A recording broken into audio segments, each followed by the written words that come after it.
Seigneur notre Dieu, par la passion du Christ, tu as détruit la mort héritée du premier péché, la mort qui tenait l'humanité sous sa loi. Accorde-nous d'être semblables à ton Fils. Du fait de notre nature, nous avons dû connaître la condition du premier homme qui vient de la terre. Sanctifie-nous par ta grâce, pour que nous connaissions désormais la condition de l'homme nouveau qui appartient au ciel, par le Christ notre Seigneur.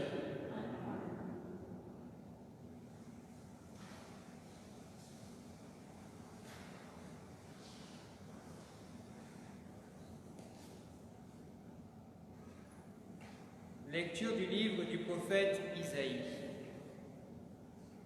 Mon serviteur réussira, dit le Seigneur. Il montera, il s'élèvera, il sera exalté. La multitude avait été consternée en le voyant, car il était si défiguré qu'il ne ressemblait plus à un homme. Il n'avait plus l'apparence d'un fils d'homme. Il étonnera de même une multitude de nations. Devant lui, les rois resteront bouche bée, car ils verront ce que jamais on ne leur avait dit. Ils découvriront ce dont ils n'avaient jamais entendu parler. Qui aurait cru ce que nous avons entendu? Le bras puissant du Seigneur, à qui s'est-il révélé? Devant lui, le serviteur a poussé comme une plante chétive, une racine dans une terre aride. Il était sans apparence ni beauté qui attire nos regards. Son aspect n'avait rien pour nous plaire. Méprisé, abandonné des hommes, homme de douleur, familier de la souffrance. Il était pareil à celui devant qui on se voile la face, et nous l'avons méprisé, compté pour rien. En fait, c'étaient nos souffrances qu'il portait, nos douleurs dont il était chargé, et nous pensions qu'il était frappé, meurtri par Dieu, humilié. Or, c'est à cause de nos révoltes qu'il a été transpercé, à cause de nos fautes qu'il a été broyé. Le châtiment qui nous donne la paix a pesé sur lui. Par ses blessures, nous sommes guéris. Nous étions tous errants comme des brebis. Chacun suivait son propre chemin. Mais le Seigneur a fait retomber sur lui nos fautes à nous tous. Maltraité, il s'humilie. Il n'ouvre pas la bouche. Comme un agneau conduit à l'abattoir, comme une brebis muette devant les tondeurs, il n'ouvre pas la bouche. Arrêté puis jugé, il a été supprimé. Qui donc s'est inquiété de son sort? Il a été retranché de la terre des vivants, frappé à mort pour les révoltes de son peuple. On a placé sa tombe avec les méchants, son tombeau avec les riches, et pourtant il n'avait pas commis de violence. On ne trouvait pas de tromperie dans sa bouche. Broyé par la souffrance, il a plu au Seigneur. S'il remet sa vie en sacrifice de réparation, il verra une descendance, il prolongera ses jours. Par lui, ce qui plaît au Seigneur réussira. Par suite de ses tourments, il verra la lumière, la connaissance le comblera.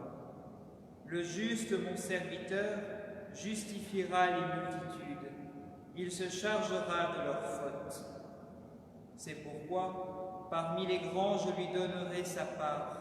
Avec les puissants, il partagera le butin, car il s'est dépouillé lui-même jusqu'à la mort. Il a été compté avec les pécheurs, alors qu'il portait le péché des multitudes et qu'il intercédait pour les pécheurs. Parole du Seigneur. Nous rendons grâce à Dieu.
s'accordent pour m'ôter la vie.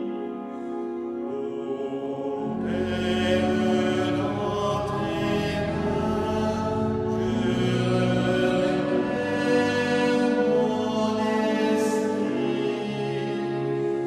Moi, je suis sûr de toi, Seigneur. Je dis, tu es mon Dieu. Mes jours sont dans ta main, délivre-moi des mains hostiles qui s'acharnent. Ô Père, dans tes mains, je remets mon esprit. Sur ton serviteur que s'illumine ta face, sauve-moi par ton amour. Soyez forts, prenez courage, vous tous qui espérez le Seigneur. Ô Père, dans tes mains,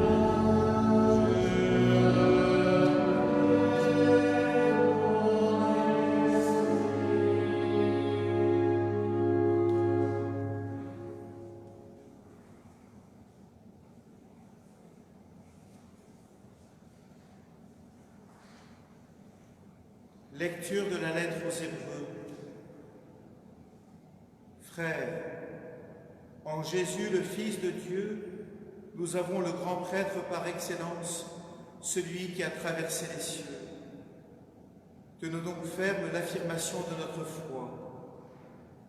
En effet, nous n'avons pas un grand prêtre incapable de compatir à nos faiblesses, mais un grand prêtre éprouvé en toutes choses, à notre ressemblance, excepté le péché. Avançons-nous donc avec assurance vers le trône de la grâce pour obtenir miséricorde et recevoir en temps voulu la grâce de son secours. Le Christ, pendant les jours de sa vie dans la chair, offrit avec un grand cri et dans les larmes des prières et des supplications à Dieu qui pouvait le sauver de la mort, et il fut exaucé en raison de son grand respect. Bien qu'il soit le Fils, il a pris par ses souffrances l'obéissance, et conduit à sa perfection, il est devenu pour tous ceux qui lui obéissent la cause du salut éternel. Parole du Seigneur.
Passion de notre Seigneur Jésus-Christ selon Saint Jean.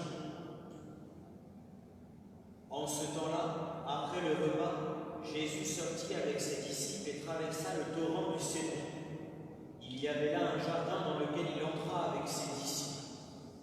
Judas, qui le livrait, connaissait l'endroit lui aussi, car Jésus et ses disciples s'y étaient souvent réunis. Judas, avec un détachement de soldats ainsi que des gardes envoyés par les grands prêtres et les pharisiens, arrive à cet endroit. Ils avaient des lanternes, des torches et des armes. Alors Jésus, sachant tout ce qui allait lui arriver, s'avança et leur dit : Qui cherchez-vous ? Ils lui répondirent : Jésus le Nazaréen. Il leur dit : C'est moi, je le suis. Judas, qui le livrait, se tenait avec eux. Quand Jésus leur répondit : C'est moi, je le suis, ils reculèrent et ils tombèrent à terre. Il leur demanda de nouveau : Qui cherchez-vous ? Ils dirent : Jésus le Nazaréen. Jésus répondit : Je vous l'ai dit, c'est moi, je le suis. Si c'est bien moi que vous cherchez, cela laissez-les partir. Ainsi s'accomplissait la parole qu'il avait dite : Je n'ai perdu aucun de ceux que tu m'as donnés. Or, Simon-Pierre avait une épée. Il la tira, frappa le serviteur du grand prêtre et lui coupa l'oreille droite. Le nom de ce serviteur était Malchus. Jésus dit à Pierre : Remets ton épée en fourreau. La coupe que m'a donnée le Père, vais-je refuser de la boire ? Alors la troupe, le commandant et les gardes juifs se saisirent de Jésus et le ligotèrent. Ils l'emmenèrent d'abord chez Anne, beau-père de Caïphe, qui était grand prêtre cette année-là. Caïphe était celui qui avait donné aux Juifs ce conseil : il vaut mieux qu'un seul homme meure pour le peuple. Or, Simon-Pierre ainsi qu'un autre disciple suivaient Jésus. Comme ce disciple était connu du grand prêtre, il entra avec Jésus dans le palais du grand prêtre. Pierre se tenait près de la porte, dehors. Alors l'autre disciple, celui qui était connu du grand prêtre, sortit, dit un mot à la servante qui gardait la porte et fit entrer Pierre. Cette jeune servante dit alors à Pierre : N'es-tu pas toi aussi l'un des disciples de cet homme ? Il répondit : Non, je ne le suis pas. Les serviteurs et les gardes se tenaient là. Comme il faisait froid, ils avaient fait un feu de braise pour se réchauffer. Pierre était avec eux, en train de se chauffer. Le grand prêtre interrogea Jésus sur ses disciples et sur son enseignement. Jésus lui répondit : Moi, j'ai parlé au monde ouvertement. J'ai toujours enseigné à la synagogue et dans le temple, là où tous les Juifs se réunissent. Et je n'ai jamais parlé en cachette. Pourquoi m'interroges-tu ? Ce que je leur ai dit, demande-le à ceux qui m'ont entendu. Eux savent ce que j'ai dit. À ces mots, un des gardes qui était à côté de Jésus lui donna une gifle en disant : C'est ainsi que tu réponds au grand prêtre ? Jésus lui répliqua : Si j'ai mal parlé, montre ce que j'ai dit de mal. Mais si j'ai bien parlé, pourquoi me frappes-tu ? Anne l'envoya, toujours ligoté, au grand prêtre Caïphe. Simon-Pierre était donc en train de se chauffer. On lui dit : N'es-tu pas toi aussi l'un de ses disciples ? Pierre le nia et dit : Non, je ne le suis pas. Un des serviteurs du grand prêtre, parent de celui à qui Pierre avait coupé l'oreille, insista : Est-ce que moi je ne t'ai pas vu dans le jardin avec lui ? Encore une fois, Pierre le nia, et aussitôt un coq chanta. Alors, on emmène Jésus de chez Caïphe au prétoire. C'était le matin. Ceux qui l'avaient amené n'entrèrent pas dans le prétoire pour éviter une souillure et pouvoir manger l'agneau pascal. Pilate sortit donc à leur rencontre et demanda: Quelle accusation portez-vous contre cet homme? Ils lui répondirent: S'il n'était pas un malfaiteur, nous ne t'aurions pas livré cet homme. Pilate leur dit: Prenez-le vous-même et jugez-le, suivant votre loi. Les Juifs lui dirent: Nous n'avons pas le droit de mettre quelqu'un à mort. Ainsi s'accomplissait la parole que Jésus avait dite pour signifier de quel genre de mort il allait mourir. Alors Pilate rentra dans le prétoire. Il appela Jésus et lui dit: Es-tu le roi des Juifs? Jésus lui demanda: Dis-tu cela de toi-même, ou bien d'autres te l'ont dit à mon sujet? Pilate répondit: Est-ce que je suis juif, moi? Ta nation et les grands prêtres t'ont livré à moi. Qu'as-tu donc fait? Jésus déclara: Ma royauté n'est pas de ce monde. Si ma royauté était de ce monde, j'aurais des gardes qui se seraient battus pour que je ne sois pas livré aux Juifs. En fait, ma royauté n'est pas d'ici. Pilate lui dit: Alors tu es roi? Jésus répondit: C'est toi-même qui dis que je suis roi. Moi, je suis né. Je suis venu dans le monde pour ceci: rendre témoignage à la vérité. Quiconque appartient à la vérité écoute ma voix. Pilate lui dit: Qu'est-ce que la vérité?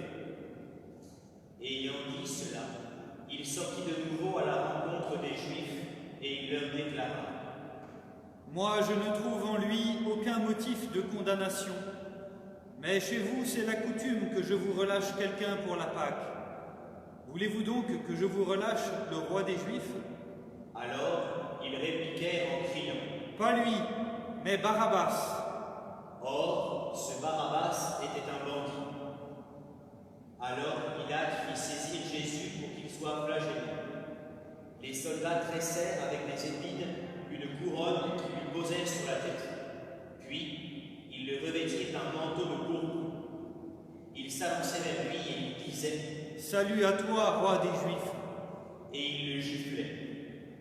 Pilate de nouveau sortit dehors et leur dit: Voyez, je vous l'amène dehors pour que vous sachiez que je ne trouve en lui aucun motif de condamnation. Jésus donc sortit dehors, portant la couronne d'épines et le manteau pourpre. Et Pilate leur déclara: Voici l'homme. Quand ils le virent, les grands prêtres et les gardes se mirent à crier: Crucifie-le, crucifie-le. Pilate leur dit: Prenez-le vous-même et crucifiez-le. Moi, je ne trouve en lui aucun motif de condamnation. Ils lui répondirent: Nous avons une loi, et suivant la loi, il doit mourir parce qu'il s'est fait fils de Dieu. Quand Pilate entendit ces paroles, il redoubla de crainte. Il rentra dans le prétoire et dit à Jésus: D'où es-tu? Jésus ne lui fit aucune réponse. Pilate lui dit alors: Tu refuses de me parler à moi? Ne sais-tu pas que j'ai pouvoir de te relâcher et pouvoir de te crucifier? Jésus répondit: Tu n'aurais aucun pouvoir sur moi si tu ne l'avais reçu d'en haut. C'est pourquoi celui qui m'a livré à toi porte un péché plus grand. Dès lors, Pilate cherchait à le relâcher. Mais les Juifs se mirent à crier: Si tu le relâches, tu n'es pas un ami de l'empereur. Quiconque se fait roi s'oppose à l'empereur. En entendant ces paroles, Pilate amena Jésus au dehors. Il le fit asseoir sur une estrade au lieu dit le dallage, en hébreu Gabbatha. C'était le jour de la préparation de la Pâque, vers la 6e heure, environ midi. Pilate dit aux Juifs: Voici votre roi. Alors ils crièrent: À mort, crucifie-le. Pilate leur dit: Vais-je crucifier votre roi? Les grands prêtres répondirent, Nous n'avons pas d'autre roi que l'empereur. alors il leur livra Jésus pour qu'il soit crucifié. Ils se saisirent de Jésus, et lui-même, portant sa croix, sortit en direction du lieu dit le crâne, ou calvaire, qui se dit en hébreu Golgotha. C'est là qu'ils le crucifièrent, et 2 autres avec lui, un de chaque côté, et Jésus au milieu. Pilate avait rédigé un écriteau qui fut placé sur la croix. Il était écrit « Jésus le Nazaréen, roi des Juifs ». Beaucoup de Juifs lurent cet écriteau parce que l'endroit où l'on avait crucifié Jésus était proche de la ville et que c'était écrit en hébreu, en latin et en grec. Alors, les grands prêtres des Juifs dirent à Pilate « N'écris pas roi des Juifs, mais cet homme a dit, je suis le roi des Juifs. Pilate répondit « Ce que j'ai écrit, je l'ai écrit. Quand les soldats eurent crucifié Jésus, ils prirent ses habits. Ils en firent 4 parts, une pour chaque soldat. Ils prirent aussi la tunique. C'était une tunique sans couture, tissée toute une pièce de haut en bas. Alors, ils se dirent entre eux. Ne la déchirons pas, désignons par le sort celui qui l'aura. Ainsi s'accomplissait la parole de l'Écriture. Ils se sont partagés mes habits. Ils ont tiré au sort mon vêtement. C'est bien ce que firent les soldats. Or, près de la croix de Jésus se tenait sa mère et la sœur de sa mère, Marie, femme de Cléophas, et Marie-Madeleine. Jésus, voyant sa mère, et près d'elle le disciple qu'il aimait, dit à sa mère, « Femme, voici ton fils. » Puis il dit au disciple, « Voici ta mère. » Et à partir de cette heure-là, le disciple l'a pris chez lui. Après cela, sachant que tout désormais était achevé, pour que l'Écriture s'accomplisse jusqu'au bout, Jésus dit, « J'ai soif. » Il y avait là un récipient plein de boisson vinaigrée. On fixa donc une éponge remplie de ce vinaigre à une branche d'hysope et on l'approcha de sa bouche. Quand il eut pris le vinaigre, Jésus dit, « Tout est accompli. » Puis, inclinant la tête, il relit les cieux.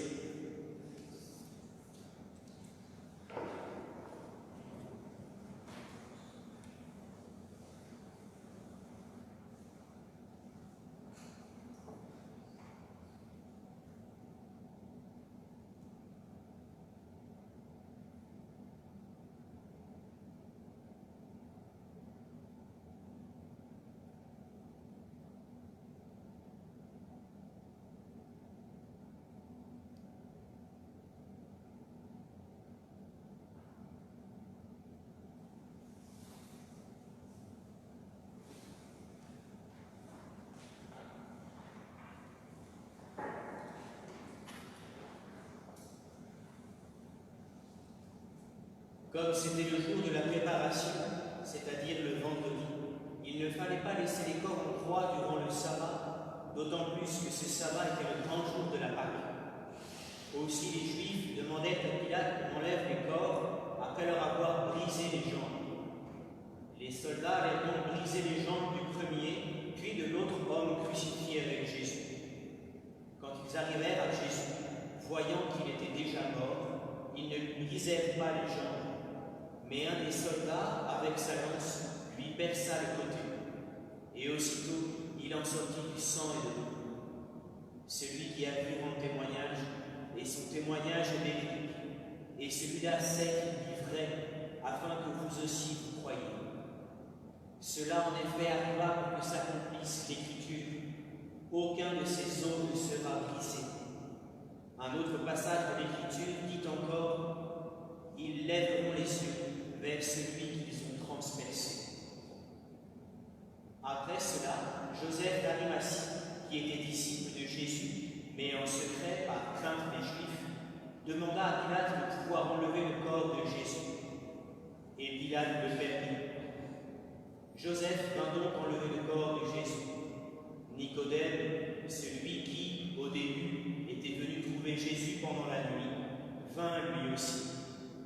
Il apportait un mélange de myrrhe et d'aloès pesant environ 100 livres. Ils prirent donc le corps de Jésus, qu'ils lièrent de linge en employant les aromates selon la coutume juive d'ensevelir les morts.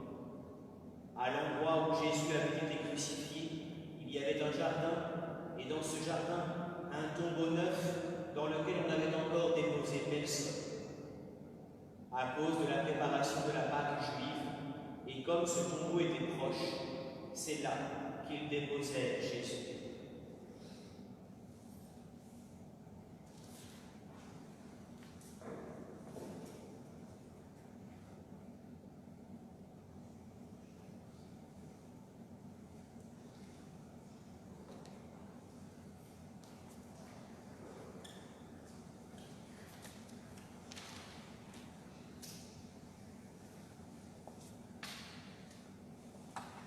Du Père et du Fils et du Saint-Esprit.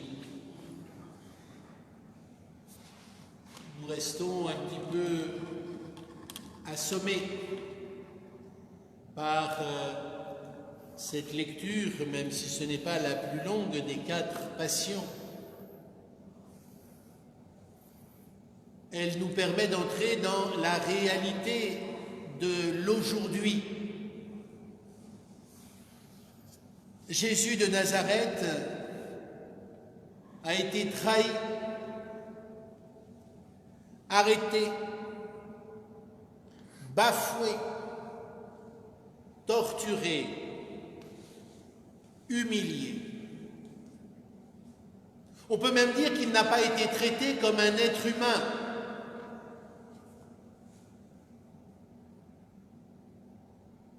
Et nous devons entrer avec réalisme, qu'on a peut-être reproché il y a quelques années à un film intitulé La Passion, parce qu'on ne veut pas voir la réalité, parce qu'elle nous renvoie à nous-mêmes. On ne veut pas voir ce corps torturé, plongé dans sa sueur, sa transpiration, son urine, ses excréments, recouvert de sang, de boue et de crachats. On ne veut pas le voir, parce que tout cela est le fruit d'une réalité profonde, enracinée en nous, le péché. Face à Jésus, nous dit l'Église, nous disent les Écritures, nous sommes face au Dieu Tout-Puissant, mais quelle puissance dans le reliquat d'humanité. Ah, il pouvait bien rire, le Pilate, ecce homo, voici l'homme des douleurs, l'homme de toute souffrance. Pourquoi a-t-il été conduit jusque-là, ce Dieu tout-puissant? Parce que nous devons avoir en permanence devant les yeux ces 2 réalités. Le reliquat de l'espèce humaine dans ce qu'il y a de plus ordurier et de souffrance, et cette personne du Christ, dans sa nature humaine, porte sa nature divine, le Dieu tout-puissant. Qu'est-ce qui l'a conduit là? Sinon l'amour de tous les êtres humains. Et il va en mourir parce qu'il va concentrer sur lui tout le mal, tous les péchés, toutes les offenses.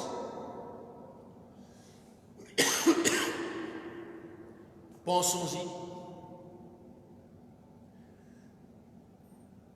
Depuis quelques jours, nous préparons notre confession pascale. Est-ce que nous faisons le lien entre ces péchés un peu misérables que nous allons avouer et le corps torturé, blessé et humilié? Ce que l'on appelle les péchés mortels ont d'abord été mortels pour le Christ.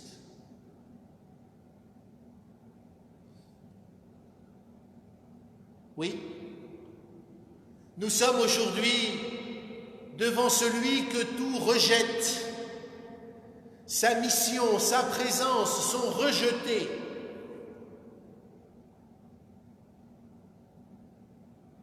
Et le dialogue avec Pilate nous donne la clé de ce rejet.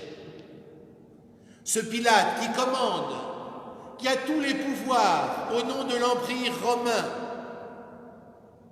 Ce Pilate qui, dans l'abjection de la lâcheté, de la peur et de la crainte, aura pour seule velléité d'autorité lorsqu'on lui demandera de changer l'écriture sur le panneau. Scripsi, scripsi, ce que j'ai écrit, je l'ai écrit. Mais le ridicule de cet ordre, de cette manifestation infantile d'autorité, ne pourra jamais cacher la lâcheté et la veulerie devant la foule de ce Pilate qui a livré à l'injure et à la torture et à la mort l'innocence bafouée.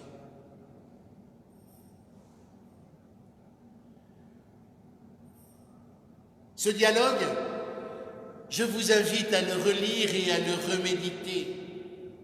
Je suis venu dans le monde pour rendre témoignage à la vérité.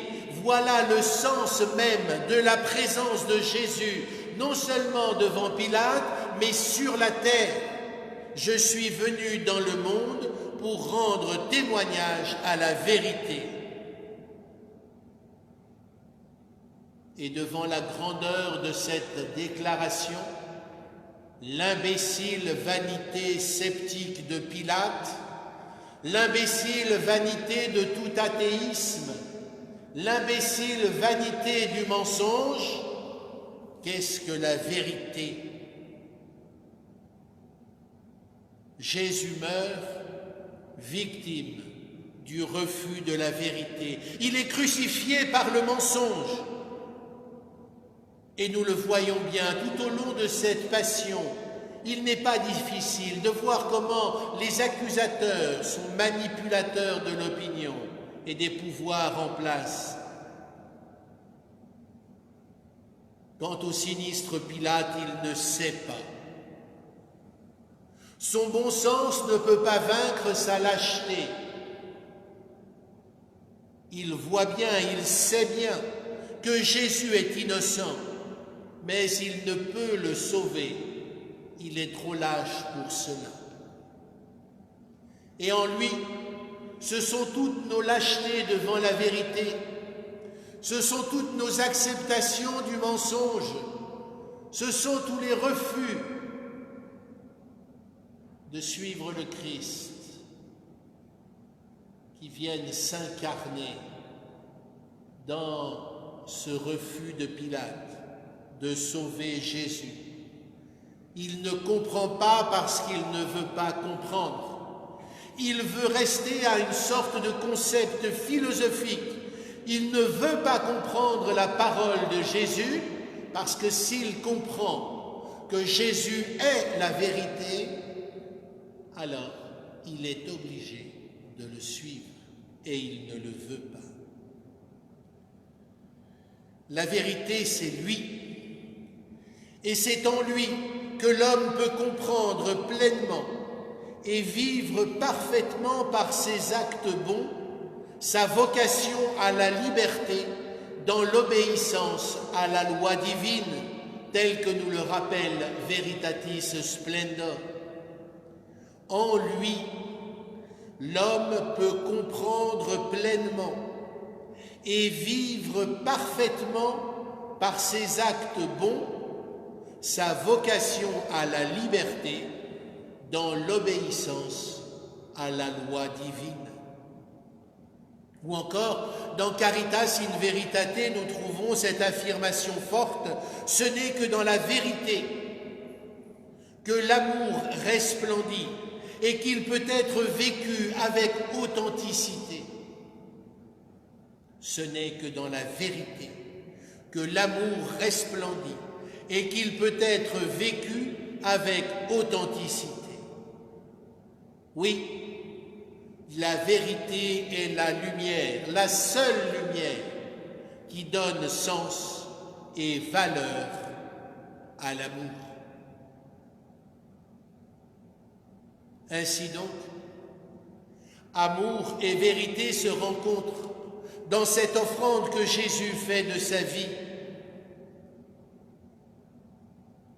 Et cela, il y en a un qui ne le supporte pas, celui qui est le menteur par excellence, l'homicide dès le commencement, le Satan, le diabolos, le diviseur. Ne l'oublions jamais. Lorsque Judas livre Jésus, il le fait au moment où il prit la bouchée et que Satan entra en lui. Il a été à la mode il y a quelque temps de chercher des raisons extravagantes dans la volonté divine de manipuler Judas, qui n'aurait pas été libre au moment où il aurait livré Jésus. Oui, mais ce n'est pas de Dieu que Judas est l'esclave, c'est de Satan qu'il se rend esclave volontairement.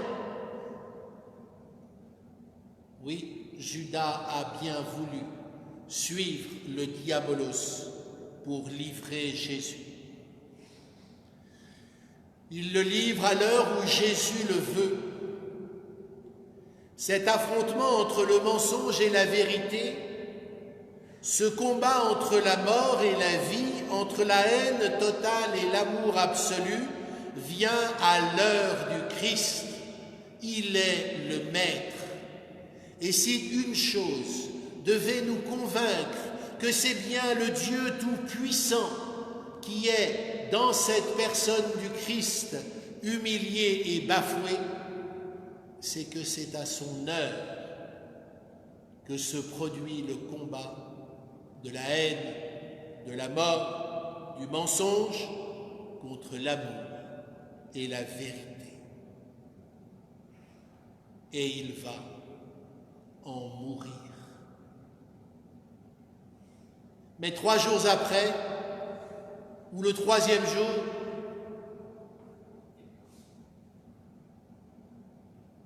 tout à l'heure en rentrant, nous nous sommes prostrés sur le sol. Vous vous êtes mis à genoux et si la place l'avait permis, vous auriez été invités vous aussi à vous prostrer. Parce que nous sommes participants de ce drame. Nous sommes participants de ce drame. Et l'anéantissement que nous avons voulu signifier, cet anéantissement, c'est chacun de nos péchés qui le produit. Chaque mensonge, chaque péché, chaque trahison participe à la crucifixion de Jésus. Mais il est mort pour nous sauver et nous sommes dans la confiance, car l'amour est plus fort que la mort.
Prions, frères bien-aimés, pour la Sainte Église de Dieu, que le Père Tout-Puissant lui donne la paix et l'unité, qu'il la protège dans tout l'univers, et qu'il nous accorde une vie calme et paisible, pour que nous rendions grâce à notre Dieu. Flectamus genus.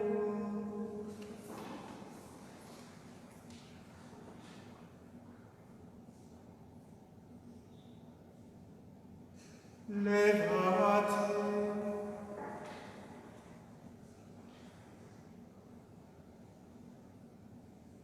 Dieu éternel et tout-puissant, dans le Christ, tu as révélé ta gloire à tous les peuples. Protège l'amour, l'œuvre de ton amour, afin que ton Église, répandue par tout l'univers, demeure inébranlable dans la foi pour proclamer ton nom. Par le Christ notre Seigneur.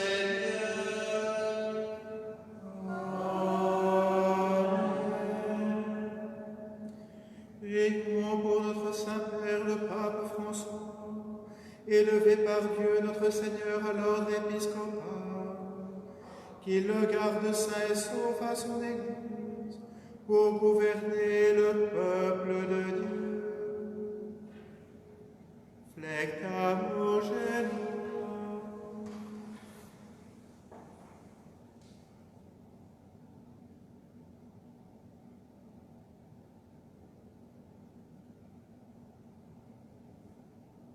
Levate.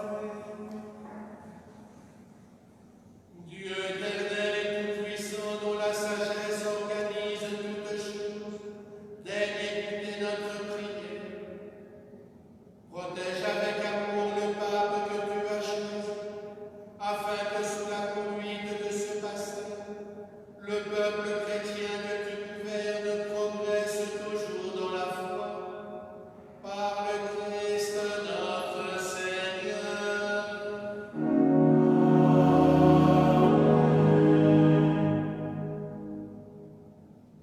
Prions pour notre évêque Marc, pour tous les évêques, les prêtres, les diacres, pour tous ceux qui remplissent des ministères dans l'Église, et pour l'ensemble du peuple des croyants.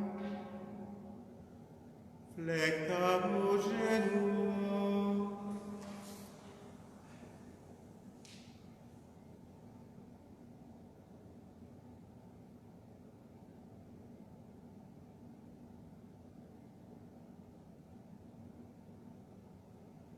Levate. Dieu éternel et tout-puissant, dont l'Esprit sanctifie et gouverne le corps entier de l'Église, exauce les prières que nous t'adressons pour tous les ordres de fidèles qui la composent. Que chacun d'eux, par le don de ta grâce, te serve avec fidélité. Par le Christ notre Seigneur.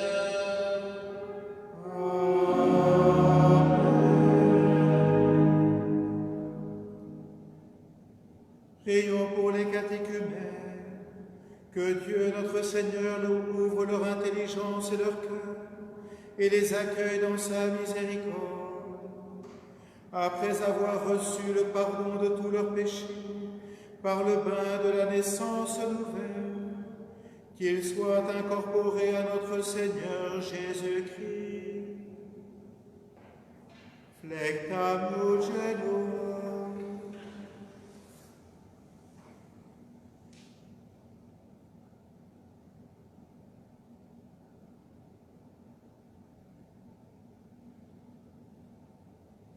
Levate. Dieu éternel et tout-puissant, toi qui assures toujours la fécondité de ton Église, augmente dans nos catéchumènes l'intelligence et la foi, qu'ils renaissent à la source du baptême et prennent place parmi tes enfants d'adoption. Par le Christ notre Seigneur.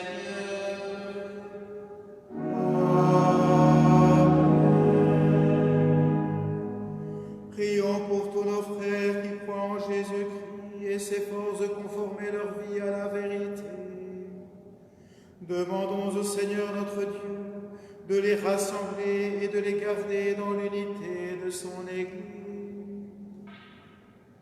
Flecta Mogenum.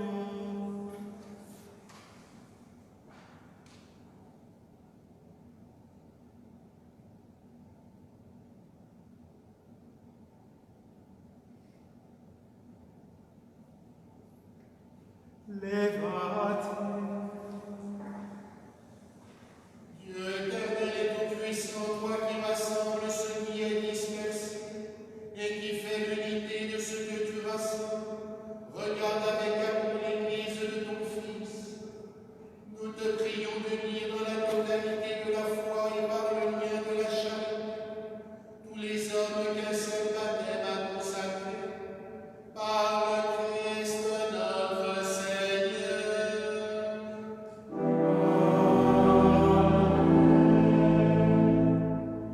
Prions pour les Juifs à qui Dieu a parlé en premier, qu'ils progressent dans l'amour de son nom et la fidélité à son alliance. Flecta Mogenum.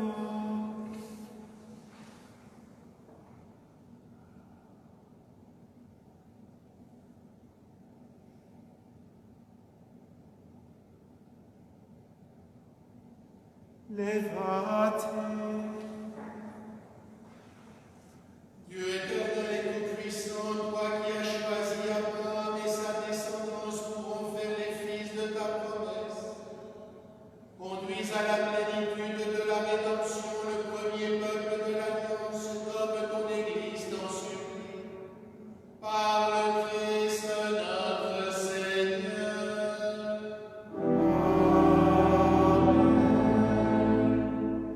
Prions pour ceux qui ne croient pas en Jésus-Christ, demandant qu'à la lumière de l'Esprit Saint, ils soient capables eux aussi de s'engager pleinement sur le chemin du salut. Flecta Mogenum.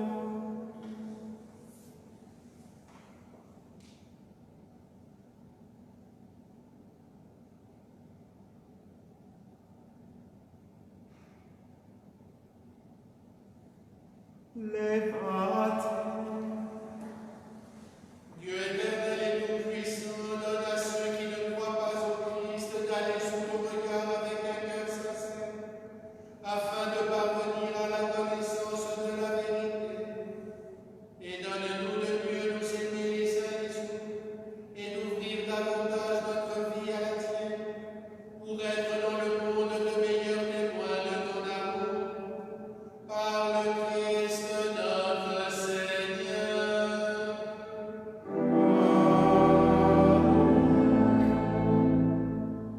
Prions pour ceux qui ne connaissent pas Dieu. Demandons qu'en obéissant à leur conscience, ils parviennent à le reconnaître. Flecta Mogenum.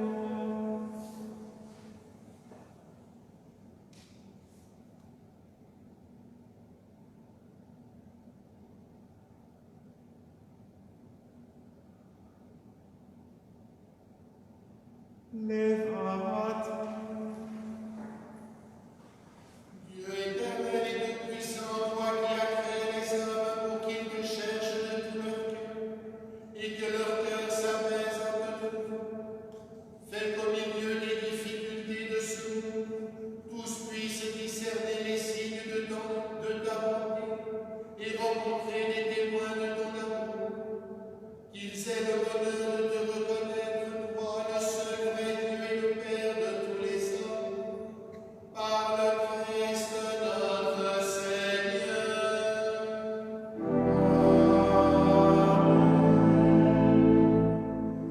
Prions pour les chefs d'État et tous les responsables des affaires publiques. Que le Seigneur notre Dieu dirige leur esprit et leur cœur selon sa volonté, pour la paix et la liberté de tous. Flecta Mogenum.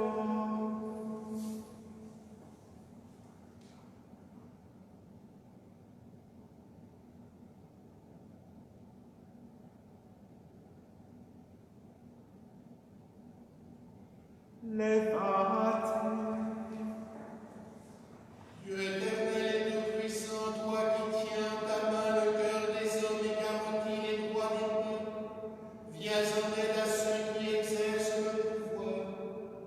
Que partout sur la terre s'affermissent avec ta grâce la sécurité et la paix, la prospérité des nations et la liberté religieuse, par le Christ notre Seigneur.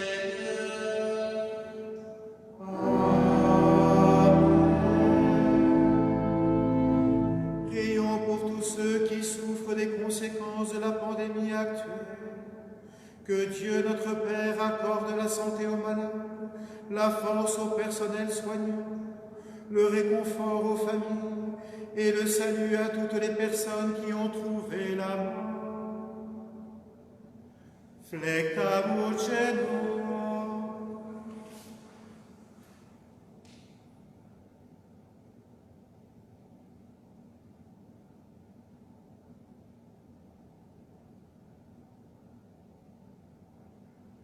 Levate. Dieu éternel et tout-puissant, refuge de ceux qui souffrent, regarde avec compassion la détresse de tes enfants atteints par cette pandémie. Soulage la douleur des malades. Donne la force à ceux qui les soignent. Accueille dans ta paix ceux qui sont morts. Et en ce temps d'épreuve, accorde à tous le réconfort de ta miséricorde. Par le Christ notre Seigneur.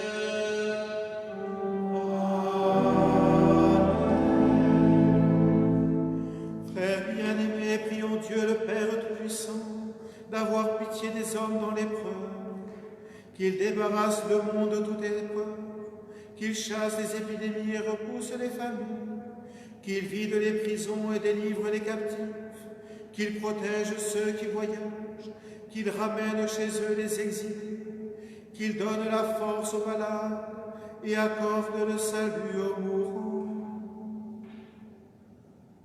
Flecamugeno.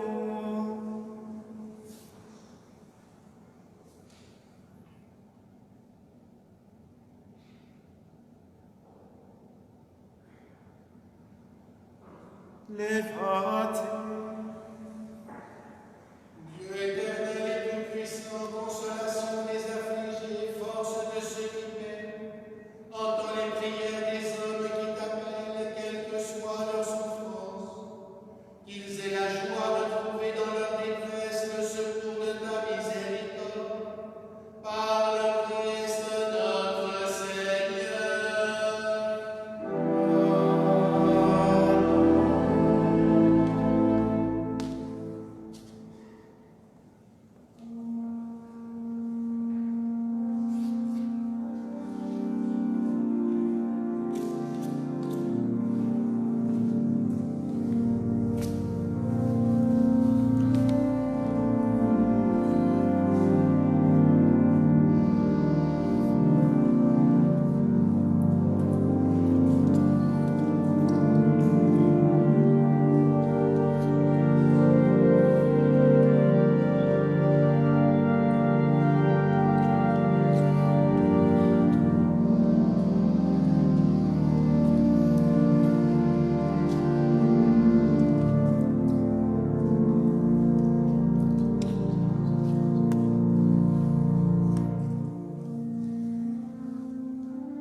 Voici le bois de la croix qui a porté le salut du monde. Venez à nous.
pitié de nous, Seigneur.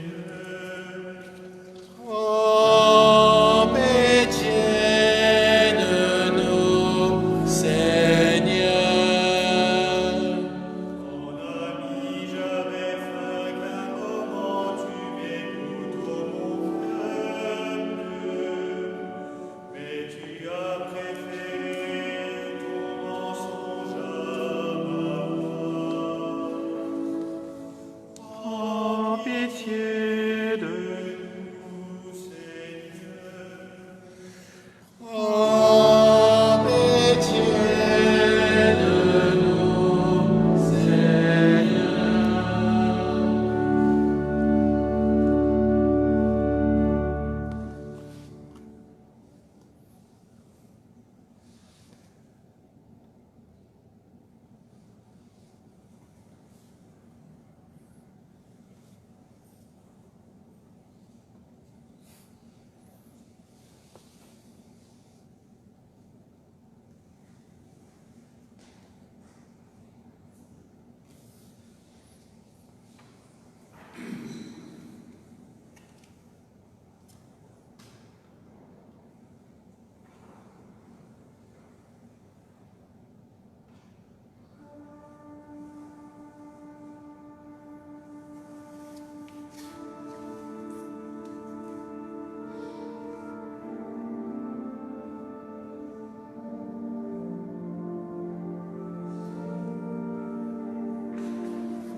Accepte salutaremos moniti, et divina institutione formati, audemus dicere.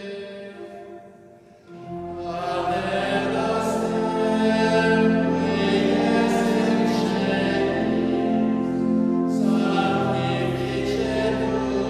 nomen tuum, adveniat regnum tuum, fiat voluntas tua, sicut in cielo et in terra. Panem nostrum quotidianum da nobis hodie, et dimitte nobis debita nostra, sicut et nos dimittimus debitoribus nostris, et ne nos inducas in tentationem, sed libera nos a malo.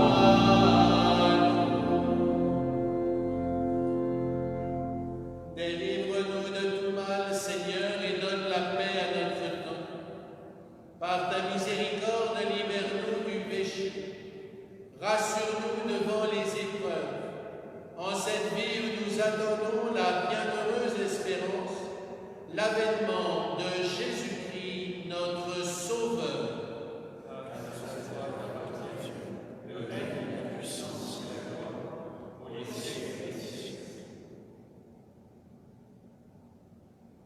Que cette communion, Seigneur Jésus-Christ, n'entraîne pour moi ni jugement ni condamnation, mais qu'elle soutienne mon esprit et mon corps et me donne la guérison.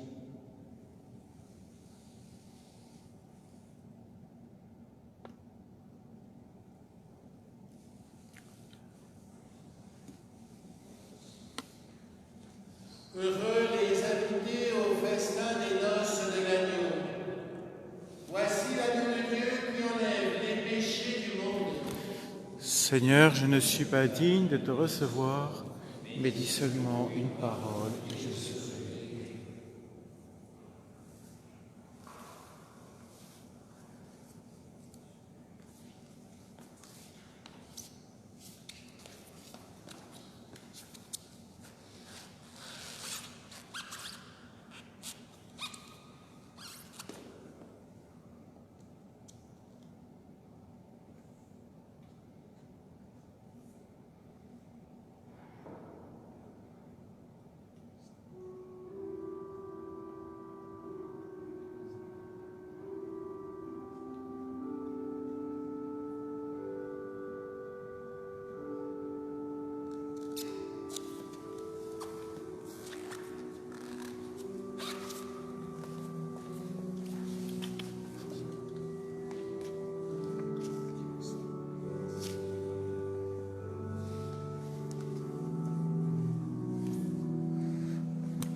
Dieu de puissance et de miséricorde, toi qui nous as renouvelés par la mort et la résurrection de ton Christ, entretiens en nous l'œuvre de ton amour.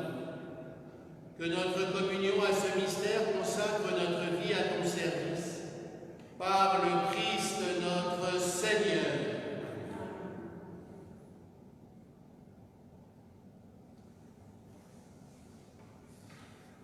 Que ta bénédiction